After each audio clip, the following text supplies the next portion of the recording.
Hi, Anissa Coy here with Firehouse Education and this week's Ask Anissa video column. And this week we have our video number 3 in the end of our series in regards to how to train your client to do business with you the way you want them to.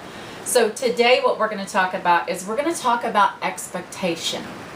And you know, this is such a powerful part of this entire process. We've already talked about education. We've talked about, the 3 components: education, experience, and now we're talking about expectation. And this is the area where I feel the majority of restoration companies get themselves in trouble with their clients, okay? When a client's going through an experience like this, let's just use the example of a fire, but this could be a flood, sewer backup, whatever. But let's just use the example of a fire. Most of the time, they have absolutely no idea. None what to expect. Most times when people walk in and their living room is black, number one, they think they've just lost everything, that they have nothing left. It is very devastating, and it's something that they haven't been through more than likely before. So they don't know this process, all right? They don't know what you can and can't do. And if you don't educate them, train them, teach them what to expect from your company or what to expect from the processes and the results that you can get them, they could have a very different idea of what's going to happen than what the reality of the situation is, which I have seen absolutely explode into very awful situations, okay? So if you don't set the bar, then they may set it somewhere that you don't want it to be, okay? And I'm speaking of setting a bar, it is big, guys. I have stuck my foot in this a few times, and I come to you from total experience in this. Do not ever oversell yourself. My motto is undersell, overdeliver, and I mean in a big way. And I'm gonna give you a couple examples of that. When someone comes up and brings me something, I do the whole 5 things, right? The question of the 5 things, and they'll bring something to me, or we'll go into a part of the house where they say, yes, I'm so worried about my wedding dress or my photo album or this glass vase, and I'll look at it, and there are a few words that I use in kind of response that is committal, non-committal, and definitely very careful in what I say. If I'm looking at something and I absolutely know, which that's kind of hard to say because there can be variables, but I pretty much know that this is going to come clean and be just fine. I don't know, however, exactly how bad the odor is, okay? I don't know if it's going to break in the cleaning process because I have to dip it in the ultrasonic and it got too hot in the fire. I don't know those things. So I'm not going to say, oh yeah, I can absolutely clean this. I've done it.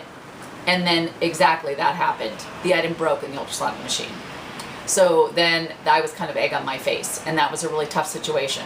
So what I will say in a situation like that, when I just know in my heart that I can clean this, I will say things like, you know what, we've had a lot of luck with items like this.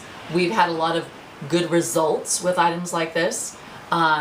I've had a really, these kind of items, in my experience, do quite well in the cleaning process. You see what I'm saying there? I'm trying to reassure them, but I didn't commit, okay? Other things that I might say if I'm really not sure, and by the way, I don't say, oh no, I'm not sure. There's a very few times ever that when someone brings up one of their 5 things to me that I will say, I'm sorry, but there's nothing I can do with that. I have had to say that before. It's kind of obvious if something's half burned, things like that. But I try to not, even if I'm nervous about the item, I don't let that show. What I will say are things like, I'm not sure, I've got some processes I can use with this. Let me see what I can do.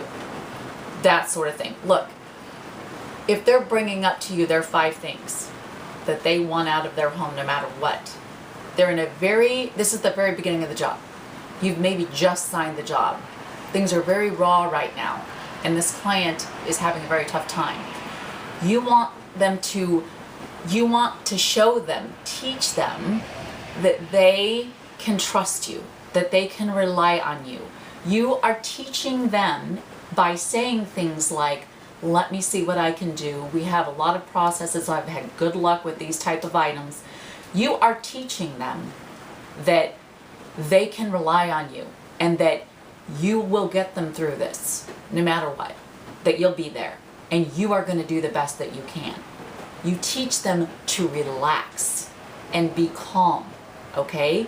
And that's what they need from you right now. That's your most important job at this moment, all right? So we've covered, let's see, I'm just gonna go back over my notes here. So we've covered the education, we've covered the experience, we covered the expectation. We want to be sure that we let our clients know what we need from them, that this is the timeline in the process, and here's the commitment I need from you, here's your role. Then we want to give them that experience. We want them to feel the control while we supervise that, if you will, for lack of a better term there, so that we orchestrate things how they're supposed to happen with giving them the sense of I'm in control and things are okay. And then we want to be able to really set them up with good expectations so that when this is all done, this job is all completed, that they get the result and the feeling and have the experience and the accomplishment that they want, as well as you. Because isn't that really what it's about? If our clients get the end result that they were after and they feel safe and secure after this is all over and they are ecstatic with the experience that you help walk them through, then you're going to get what you want, right? That's the win-win. You're going to have a client give you a raving video testimonial.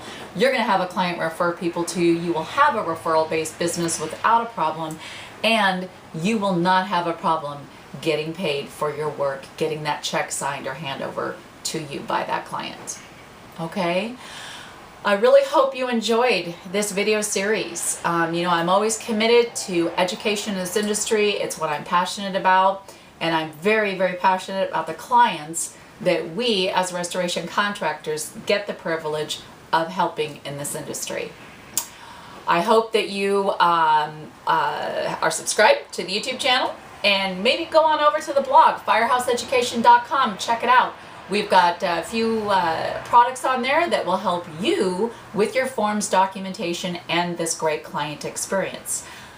Until then, I will see you on the next video.